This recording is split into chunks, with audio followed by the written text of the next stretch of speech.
Well, hey there, it's so great to see you. I wanted to learn to make something utilizing this. Fruit roll-ups. I think they're so fun, and I've loved them. Since I was a kid, they're just a quirky little snack.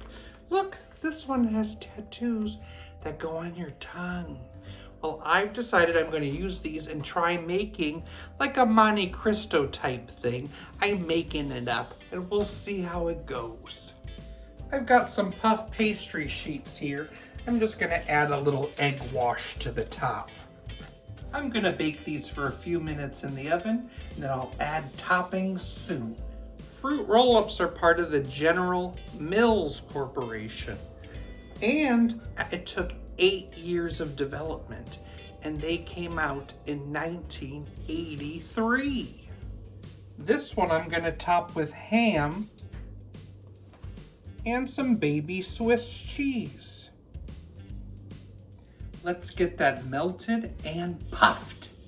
The most popular flavor, strawberry. Did you know it doesn't even contain strawberries? And after a lawsuit, they had to stop printing strawberries on the box. And I'll add fruit roll-up to the top of this one.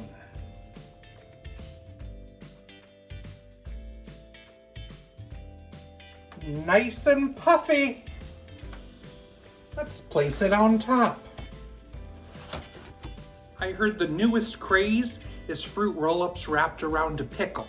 Well, I'm going to try it wrapped around some pickle slices.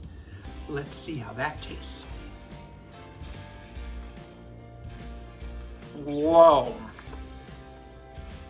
That's unique. Let's slice those up. Let's sprinkle on some powdered sugar. Fruit roll-up Monte Cristo.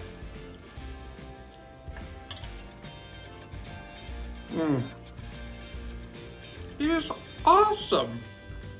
How fun. That fruit roll-up is totally like jam. What a unique idea, and it worked. It's fun to try new things in the kitchen. You can try it too. Thank you so much for watching. Take care. Did you hear about the grapes that fought Napoleon? They were Concord.